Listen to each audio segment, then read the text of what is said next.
Jingliu is a 5-star ice element damage dealer residing in the Path of the Destruction, previously known for being the most consistent damage dealer in terms of damage output. Her damage was so consistent that if played right, she had nearly zero downtime.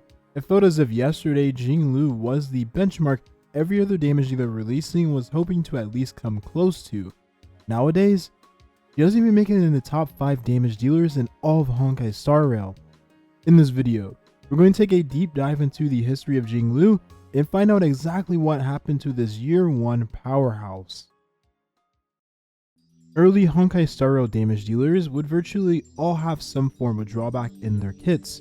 There wasn't a singular damage dealer that had consistent damage, used the full extent of the kit effortlessly, and meshed well with the best offensive buffing characters the game had to offer. Year 1 in the Honkai Star Rail meta, and Bronya was that premier offensive buffing support that, if utilized to the full extent, would pretty much make that damage dealer unstoppable. While none of the early limited damage dealers could fit that category, with one we would actually come very close. Blade was the first character that felt the most dependent on Bronya and vice versa. While he didn't take advantage of the attack buffs provided by Bronya due to him being HP scaling, he still had capabilities with her in every single other part of their kits. Blade was also one of the first limited damage dealers that wasn't very aggressive on the skill point economy, which made him even better of a pairing with Bronya. You might be asking, why even bother talking this much about Blade considering we have a full long form video on the character himself? Jingliu was the second limited damage dealer to also follow suit like Blade and be very compatible with Bronya, and we'll get to that. Following the release of Blade, Daniel, short for Denheng Bibitu Lune, was to release in the first half of 1.3. While being another character of the Destruction Path, Daniel didn't have as much compatibility with Bronya as he was very skill point aggressive on the economy, and for the average player, he was a little annoying to pilot. However, if you were a rare player in the sense of having some premium options to make his compatibility with Bronya more prominent, then you had a force to be reckoned with. Daniel would continue the trend of the Destruction meta as he put out immense levels of damage that no other character could really compare to. Following the release of Jingliu in the first half of 1.4, and thus the Destruction meta would become even more enforced, and honestly overbearing for those players that invested into the early limited damage dealers.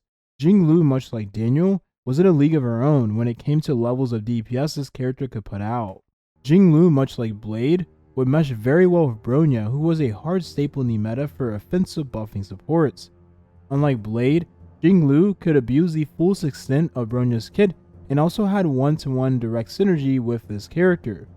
If played in the optimal speed setup, being one speed higher than Bronya and disregarding the second eidolon of Bronya's, Jingliu would essentially be permanently in her enhanced state, or Syzygy state.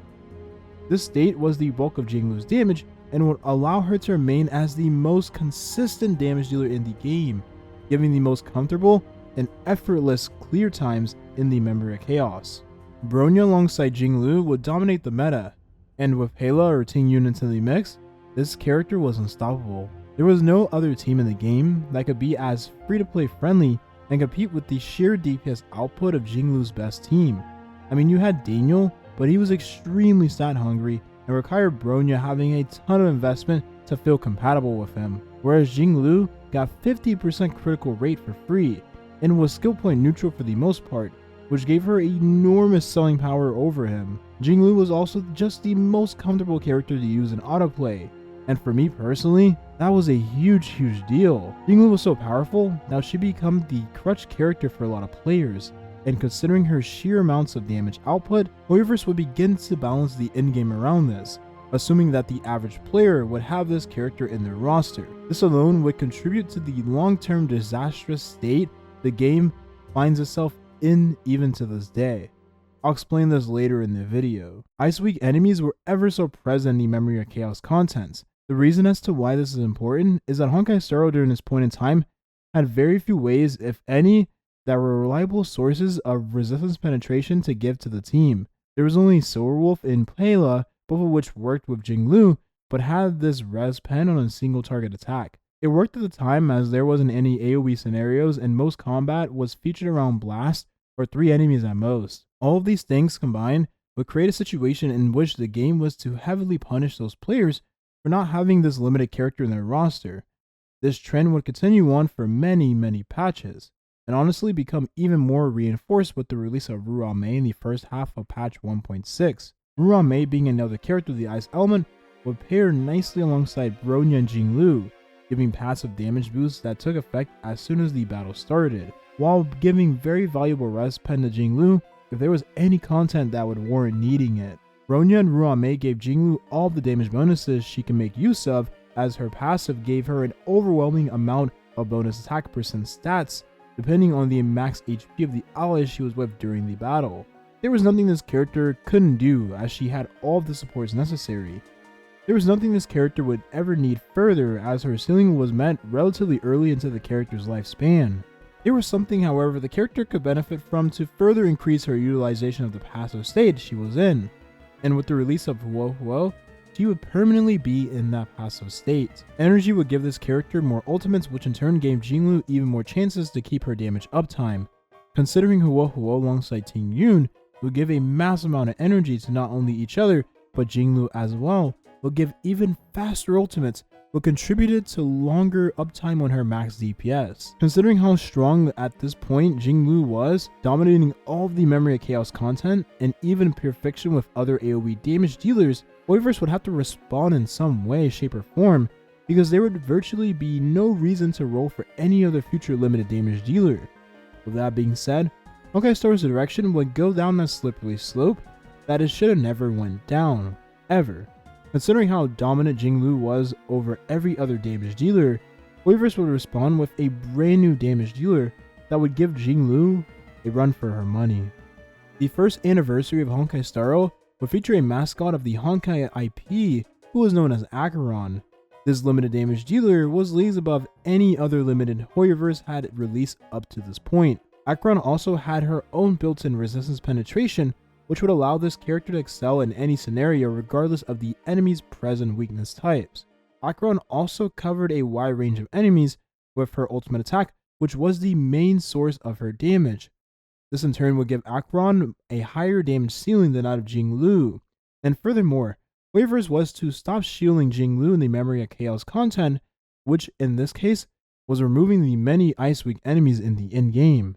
Jingliu would see less and less usage, and what I found most interesting about this point in time is that not many people were talking about it.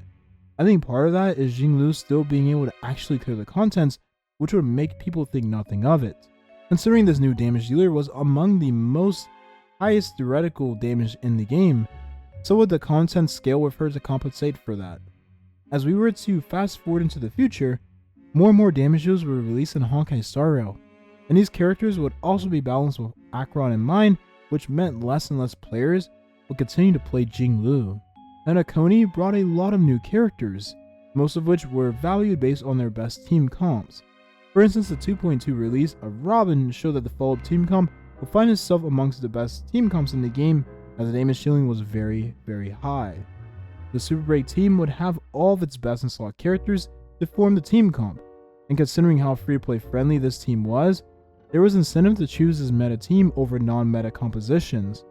While Hypercarry was on a downtrend in general, Acheron would continue to see play, as she had a ton of damage, more than any other Hypercarry damage dealer at the time, and she would also scale exponentially further than the other damage dealers with investment. This situation in the endgame would leave Jingliu in a very bad spot. She didn't receive any better characters for her team comp, as she already had her best team from the get-go, and her investment didn't yield what even felt like a fraction of the best team comps in the endgame. This would transition us to a post 3.0 era in Honkai Star Rail, where Jingliu virtually sees zero play, unless in zero sustained teams, which is to raise her damage ceiling further, but requires an overwhelming amount of investment, and isn't recommended for the average player due to how tedious the style of play is to pilot. This unfortunate state of Jingliu would be met with exponentially more mob HP in the endgame content and a brand new ice damage dealer that was to put her in her coffin once and for all. If anyone was still playing Jingliu at this point in time, they are most likely frustrated with the state of the character. Not only are mob health pools at an all-time high, but there weren't as many ice weak enemies in the endgame, and erudition damage dealers were being hard shielded in the in-game contents across the board. The new Remember's path had a lot of AoE damage dealers on the way, which makes a ton of sense. The brand new ice damage dealer I was referring to was of the erudition path, which at this point, you can probably guess what happened next. The Herda would see a massive spike in usage alongside other AoE damage dealers. Considering she was the new limited character of the Amphorius 3.0 patch, the Herda would have all the endgame contents catered to her.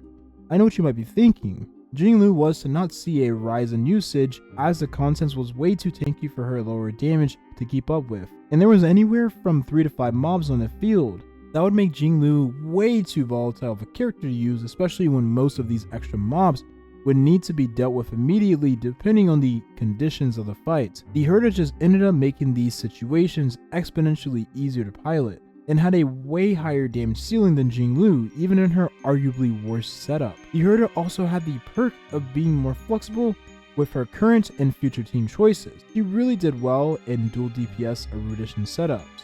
Fast forward to the current patch of Honkai Star Rail, and we the player base were to receive news on the potential character adjustments for designated characters in later versions. There's definitely a strong chance that Jingliu is to see some form of buff to her damage threshold.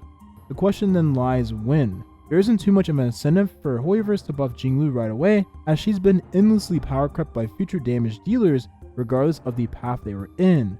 Despite Hoyoverse for sure buffing her to increase her overall rerun sales, I don't see the average player rolling for this character when the Herda exists in a future rerun and just other AoE damage dealers that are also a lot better in the current meta. To give a conclusion to the history of Jingliu, this current situation doesn't entirely belong to just Jingliu.